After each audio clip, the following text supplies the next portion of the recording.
Hello everyone, welcome to Muppidi Srikala YouTube channel. Karthika Puranam 12వ అధ్యాయం ద్వాదశి ప్రశంస.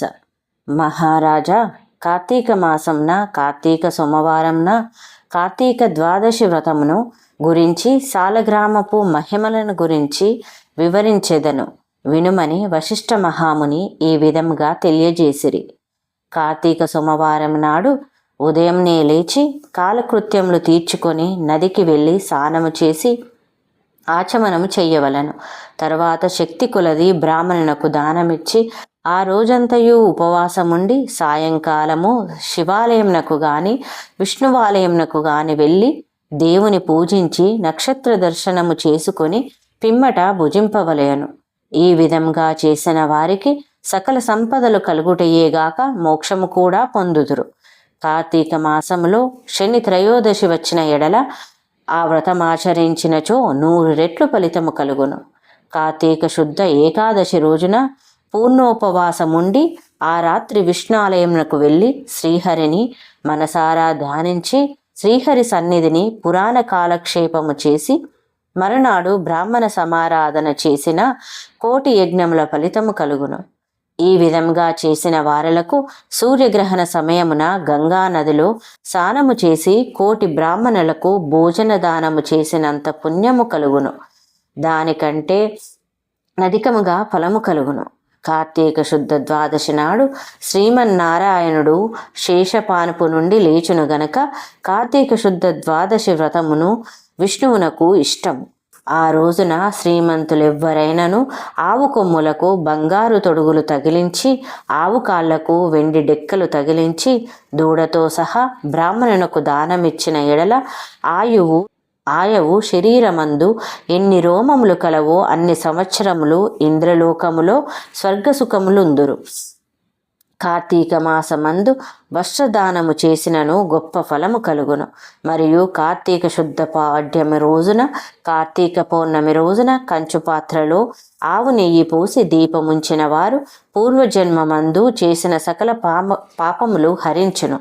ద్వాదశి నాడు యజ్ఞోపవీతములు దక్షిణతో బ్రాహ్మణునకు దానమిచ్చిన వారు ఇహపర సుఖమును పొందగలరు. ద్వాదశి రోజున బంగారు తులసి చెట్టును గాని సాలగ్రామమును గాని ఒక బ్రాహ్మణునకు దానమిచ్చిన ఎడల 4 సముద్రాల మధ్యనున్న భూమిని దానము చేసినంత ఫలము కలుగును. దీనికి ఉదాహరణగా ఒక కథ కలదు, శ్రద్ధగా ఆలకింపుము. సాలగ్రామ దాన మహిమ.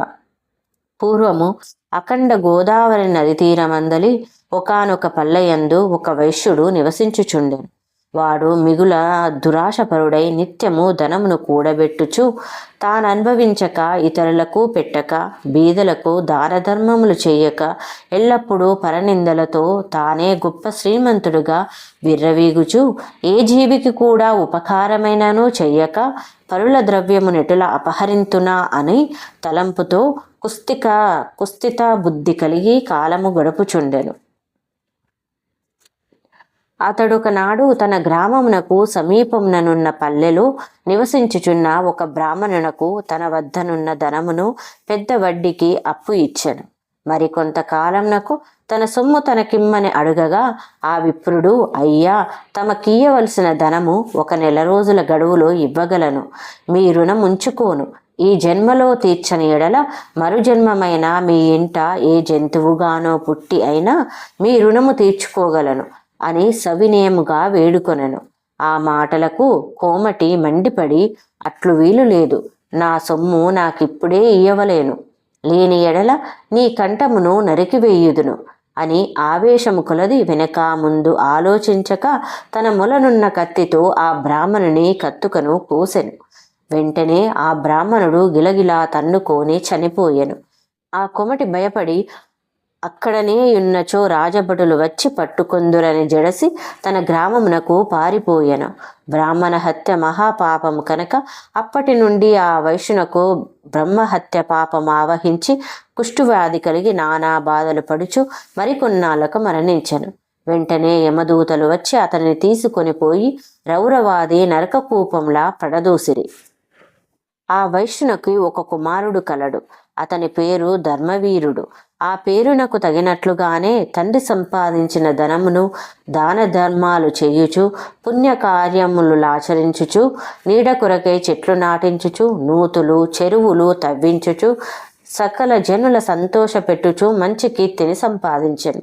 ఇటులుండగా కొంతకాలంనకు త్రిలోక సంచారియగు నారదుల వారు యమలోకము దర్శించి భూలోకమునకు వచ్చి త్రోవలో ధర్మవీరుని ఇంటికి వేంచేసిరి. ధర్మవీరుడు నారదుల వారికి సాష్టాంగ దండ ప్రణామాలు ఆచరించి విష్ణుదేవునిగా భావించి ఆర్కపాద్యాది విధుల చేత సత్కరించి చేతులు జోడించి, మహానుభావ, నా పుణ్యం కొలది నేడు తమ దర్శనం లభించినది. నేను ధన్యుడను. నా జన్మ తరించినది. నా ఇల్లు పావనమైనది.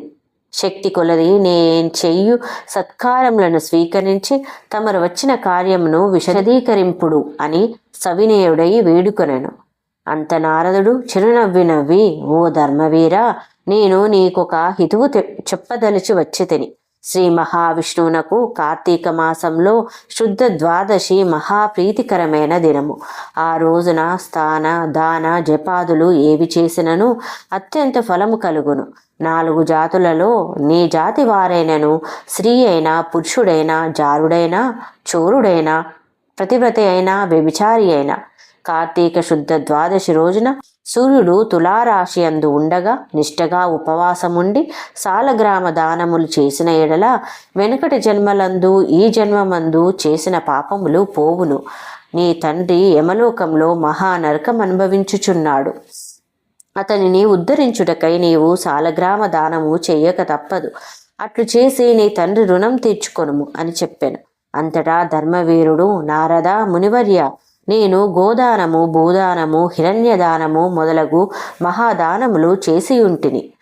అటువంటి దానము చెయ్యగా నా తండ్రికి మోక్షము కలుగనప్పటి సాలగ్రామమనే రాతిని దానము చేసినంత మాత్రమున ఆయన ఎట్లు ఉద్ధరింపబడునా అని నా సంశయము కలుగుచున్నది. దీని వలన ఆకలిగొన్నవాని ఆకలి తీరునా, దాహం గొన్నవానికి దాహం తీరునా కాక ఎందులకి దానము చెయ్యవలను.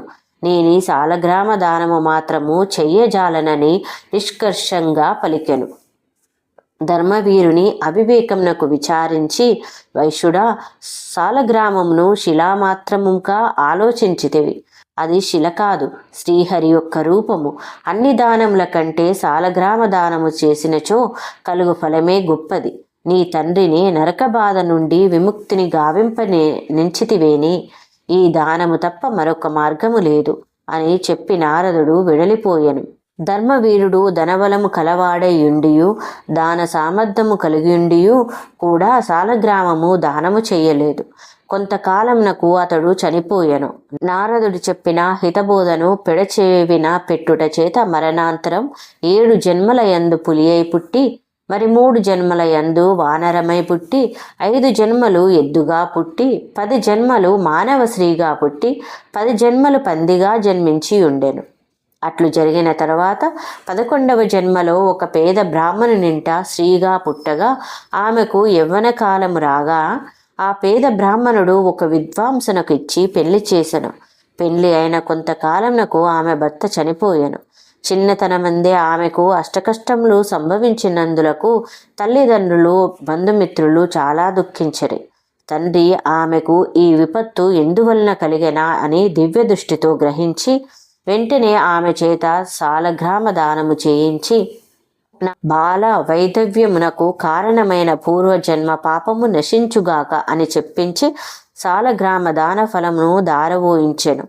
ఆ రోజు కార్తీక సోమవారం అవుట వలన ఆ సాలగ్రామ దాన ఫలముతో ఆమె భర్త జీవించెను. పిదప ఆ నూతన దంపతులు చిరకాలము సకల సౌఖ్యములతో జీవించి జన్మాంతరమున స్వర్గమున కరిగిరి. మరి కొంతకాలంనకు ఆ బ్రాహ్మణ పుత్రిక మరొక బ్రాహ్మణుని ఇంట కుమారుడిగా పుట్టి నిత్యము సాలగ్రామ దానము చేయుచు ముక్తి నొందెను.